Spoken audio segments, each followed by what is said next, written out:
In 2005, David McGuire suffered a brain injury and he was told he may never walk again.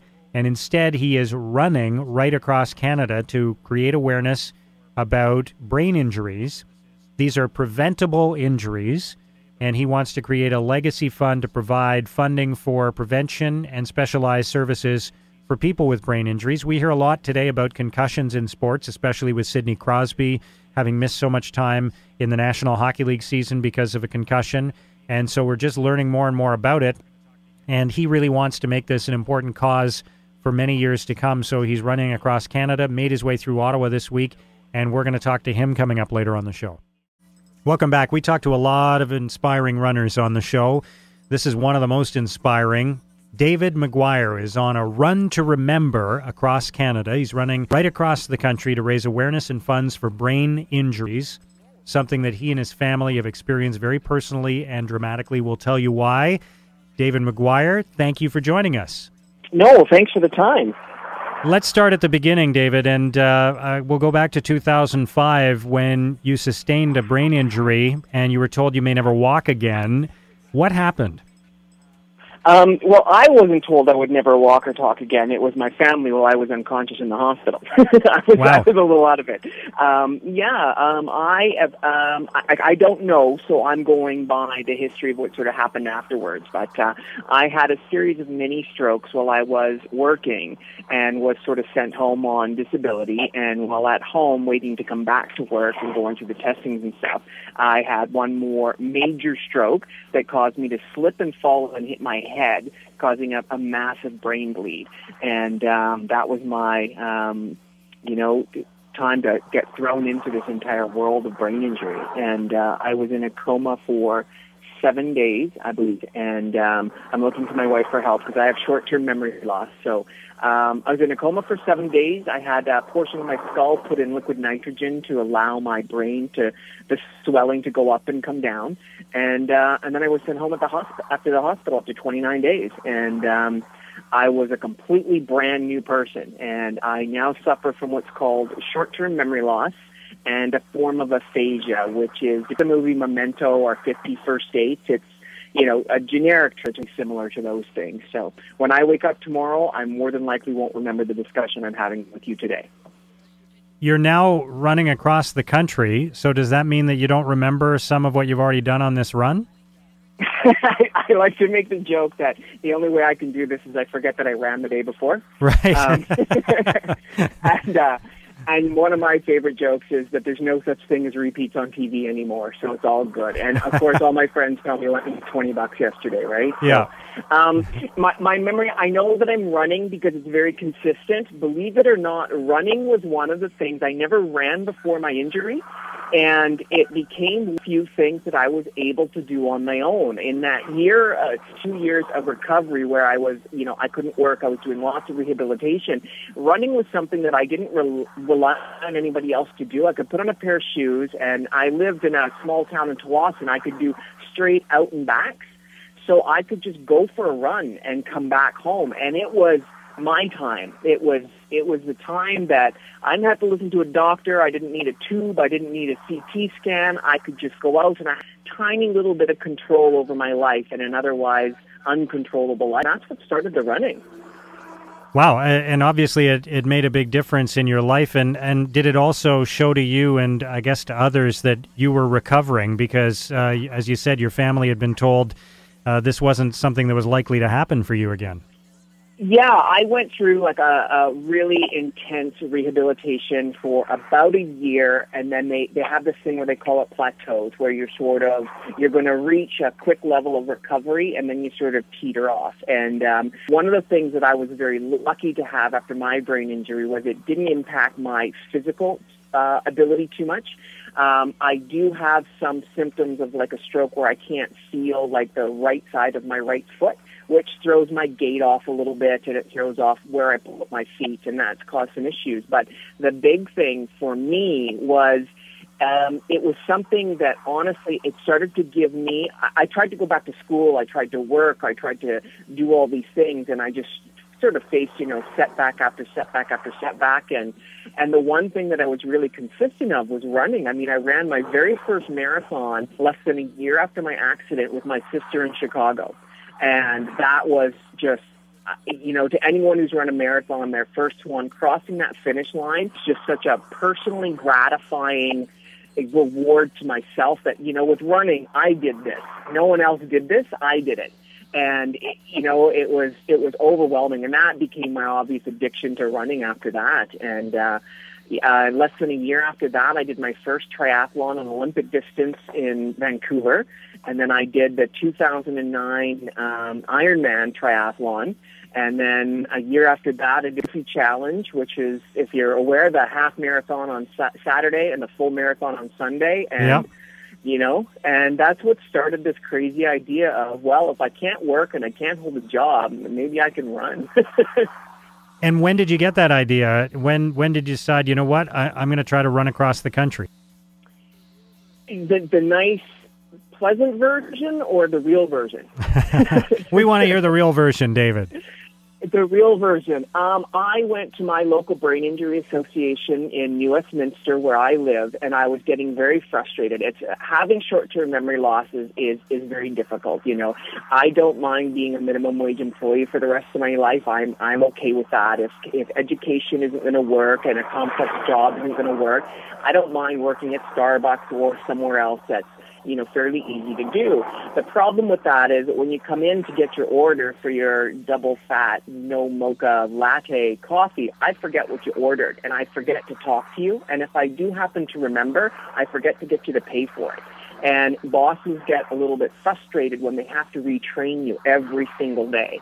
And they pay lip service to it, but when you cost them money and you cost them time, people get a little bit grumpy. And that started to really set me back a few years after my accident because, I'm married, I have a mortgage, and I was unable to hold a job. And I went to my local brain injury association to look for alternatives to this. What's out there for people with brain injury like me that want to go back to society and want to, work. And it had closed down due to lack of funding. And that really pissed me off.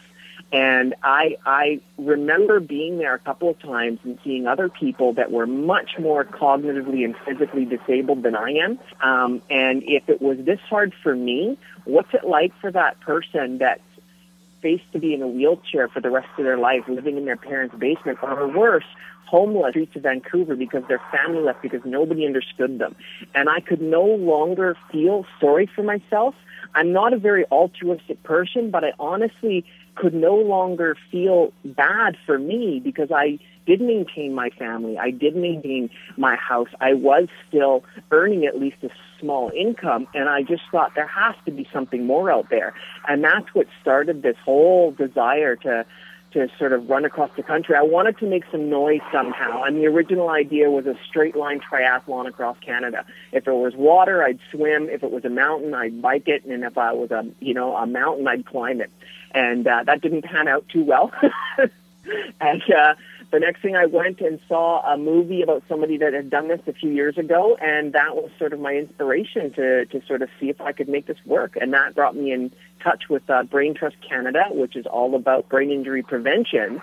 And they were of the same mindset of getting the word out there of how much brain injury costs and what can we do to avoid it in the first place. And yeah, it all sort of snowballed from there. And are you raising money? Are you raising awareness? Or both? We're doing both. We're definitely raising money. The big part for me is the awareness. It's something like my accident was a little bit unique. It was a little bit atypical of what brain injury is, but 90% of all brain injuries in North America happen between the ages of 15 and 24, and they're from simply not wearing a helmet.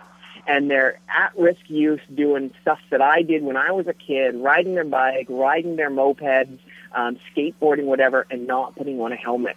And if I can seriously get one kid to put on a helmet and avoid putting himself or his family or both through this, it's totally worth it, right? And people can go to runtoremember.com and they can sort of track my path. I've got this really cool little GPS thingy that they can actually see where I am, and they can buy a kilometer or buy a marathon and track the progress. Or my favorite, come for a run with me.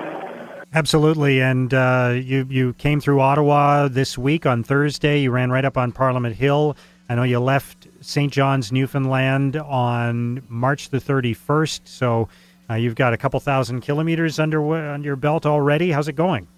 I'm getting up there with kilometers, for sure, and it's been an amazing ride. It truly is. I'm sitting here right now. I couldn't find a replacement pair of shoes, so I'm sitting here with a pair of shoes that are a little bit too wide, doing that double knotted tightness, trying to not tighten it too much to cut off the circulation, but it's truly been an amazing trip. If anyone has the time, I highly recommend traveling across Canada on foot.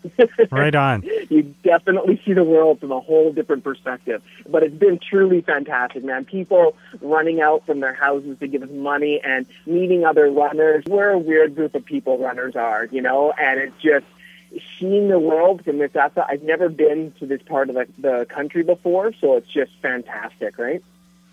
And you're getting good response as well. People are coming out and joining you. People are hearing your message. Yeah, we're getting it out. It can obviously use more, right? It's just getting the word out there as possible. It's definitely picking up. It did go down a little bit in Quebec, but other than that, it's been a much more expected much more than I was expecting anyway. It's been, a remarkable outcome. And yesterday, pulling up to Parliament Hill and running with the Brain Injury Association of Ottawa came out, and we had media there and all that sort of stuff, and I got to meet Parliament leaders and stuff like that. I still put a challenge on all our mayors and everything to run with me. I've yet to have it happen. I had one reporter run with me from CBC, and that was awesome. And how's the actual physical running going? The fact that you're running a lot. How much are you running every day? Oh, wow. I'm averaging out probably about 40K. It's been a little bit more consistent as of lately. My longest day has been about 45 kilometers. And depending on what we have to do for the day, sometimes it's just no time to do everything. But believe it or not, I'm holding out a lot better than I thought. I had no idea what was going to happen. I've gone through the blistering. I've gone through all the changes. I've got, you name it, as far as a runner, and I've gone through it. But the amazing thing is, when you run, you sort of get to that warm-up period, and the more you train, it's faster to get to the warm-up, and the faster you sort of recover. I'm looking at it today going, it's only 22K left. Easy. And that's weird. I can imagine. Now, let me mention a couple of things here, David, because I want to make sure people know that they can make a donation to your cause and find out more about what you're doing through your website, runtoremember.com. You can also text the word BRAIN to 45678. That means you'll donate $5 on your cell phone bill. And you've engaged Scotiabank, and people can make a donation at Scotiabanks across Canada, or they can just join you en route. You're going to be continuing on through Ontario and right across the country to British Columbia. Absolutely, for sure. My favorite is, of course, come out for a run, just because it gets a little bit boring, and I've gone through every list on my iTunes playlist. So. Well, it's an incredible story, David, and it's really inspiring. I think one of the things that people have to understand, I read through your story. You're such an enthusiastic guy, and you're making lots of jokes about what you've been through, and you've got a great sense of humor about it. But at the same time, you really want people to know just how much frustration you've experienced as well, and what people with brain injuries go through, and that's why people need to help this cause. Exactly, and like on a totally personal level, I get the whole point of spreading the message and stuff. The big thing for me is this is expensive. You know what I mean? This costs a lot. I lost friends and I lost family members, and you lose your jobs, and I went through a really deep depression for a while. That why did this happen to me? And I felt so sorry for myself. Right. We're so incredibly lucky to live in Canada, where I got, $1 million treatment on my brain, but there was nothing. Once you're out the door, there's nothing there. And that was where my frustration, I'm a new person, and you have to get to know the new you, And yeah. I mean, look at it. I run. Yeah, that's part bizarre, of the new man. you. Yeah. Me and my doctor figure we can make millions of dollars if we can find out which part of the brain we knocked, right? Yeah. David, it's great to talk to you. Thank you so much for joining us. No worries. And I appreciate what you guys are doing as well, and I love the magazine. Thank you very much, and good luck the rest of the way. We'll check in with you again en route, okay? That sounds fantastic, man. Thanks so much. David McGuire, who is running across Canada.